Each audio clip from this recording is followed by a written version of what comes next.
Hi friends, ನೀವು ನೋಡ್ತಾ ಇದ್ದೀರಾ one India Kannada YouTube channel. ನಾನು ನಿಮ್ಮ ಶರತ್ ಕಪ್ಪನಹಳ್ಳಿ. ಭಾರತದ ಖ್ಯಾತ ಬಾಕ್ಸರ್ ವಿಜೇಂದ್ರ ಸಿಂಗ್ ಚೀನಾದ ಜುಲ್ಫಿಕರ್ ಮೈಮೈ ತೈಲಿಯನ್ನು ಸೋಲಿಸುವ ಮೂಲಕ ಚೀನಾಕ್ಕೆ ಮಣ್ಣು ಮುಕ್ಕಿಸಿದ್ದಾರೆ. ಆ ಪಂದ್ಯದ ಬಳಿಕ ಮಾತನಾಡಿದ ವಿಜೇಂದ್ರ ಸಿಂಗ್ ಅವರ ಮಾತುಗಳು ಈಗ ಭಾರತದಾದ್ಯಂತ ವೈರಲ್ ಆಗಿದೆ. ನಾನು ಈ ಪಂದ್ಯದ ಮೂಲಕ ಚೀನಾಗೆ ಸಂದೇಶ ನೀಡುತ್ತಿದ್ದು, ನಮ್ಮ ಗಡಿ ಸುದ್ದಿಗೆ ಬರಬೇಡಿ, ನಾವು ಶಾಂತಿ ಪ್ರಿಯರು ಎಂದಿದ್ದಾರೆ.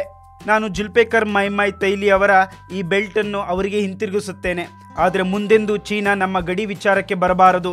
ಈ ಮೂಲಕ ನಾನು ಶಾಂತಿಯನ್ನು ಚೀನಾದಿಂದ ಬಯಸುತ್ತಿದ್ದೇನೆ ಅಂತ ಭಾವನಾತ್ಮಕವಾಗಿ ನುಡಿದಿದ್ದಾರೆ. ಚೀನಾ ಸ್ಪರ್ಧಿ ಏಟಿಗೆ ಎದುರೇಟು ನೀಡಿದ ವಿಜೇಂದ್ರ ಸಿಂಗ್ ಕೊನೆಯ 10 ಸುತ್ತುಗಳವರೆಗೂ ನಡೆದ ರೋಚಕ ಬಾಕ್ಸಿಂಗ್ನಲ್ಲಿ 96, 93, 95, 94, 95, 94 ಅಂತರದ ಮೂಲಕ ಡಬಲ್ ಬೆಲ್ಟ್ ಗೆದ್ದರು. ಪಂದ್ಯದುದ್ದಕ್ಕೂ ಚೀನಾ ಬಾಕ್ಸರ್ಗೆ ದಿಟ್ಟ ಪ್ರತಿರೋಧ ನೀಡಿದ ವಿಜೇಂದ್ರ ಸಿಂಗ್ ಅಂತಿಮವಾಗಿ ಗೆಲುವನ್ನು ಸಾಧಿಸಿದರು. ಈ ಮೂಲಕ ವಿಜೇಂದ್ರ ಸಿಂಗ್ ತನ್ನ ವೃತ್ತಿಪರ ಬಾಕ್ಸಿಂಗ್ನಲ್ಲಿ ಸತತ 9ನೇ ಗೆಲುವಿನೊಂದಿಗೆ ವಿಜಯ ಯಾತ್ರೆಯನ್ನು ಮುಂದುವರಿಸಿದ್ದಾರೆ. ಆ ಪಂದ್ಯದ ಬಳಿಕ ಮಾತನಾಡಿದ ವಿಜೇಂದ್ರ ಸಿಂಗ್ ಮಾತುಗಳು ಈಗ ಭಾರತದಾದ್ಯಂತ ತುಂಬಾ ವೈರಲ್ ಆಗಿದೆ. ನಮ್ಮ ಗಡಿ ಸುದ್ದಿಗೆ ಬರಬೇಡಿ, ನಾವು ಶಾಂತಿ ಪ್ರಿಯರು ಎಂದು ಆಡಿದ ಮಾತುಗಳು ಈಗ ಭಾರತದಾದ್ಯಂತ ವೈರಲ್ ಆಗಿದೆ. ಈ ವಿಡಿಯೋ ಬಗ್ಗೆ ನಿಮಗೆ ಕಮೆಂಟ್ ಮಾಡಬೇಕು ಅಂದರೆ ಕಮೆಂಟ್ ಬಾಕ್ಸ್ನಲ್ಲಿ ಕಮೆಂಟ್ ಮಾಡಿ. ಹಾಗೆ ಈ ವಿಡಿಯೋ ನಿಮಗೆ ಇಷ್ಟ ಆಗಿದ್ದರೆ ಶೇರ್ ಮಾಡಿ, ಲೈಕ್ ಮಾಡಿ, ಹಾಗೆ ಸಬ್ಸ್ಕ್ರೈಬ್ ಮಾಡಿ.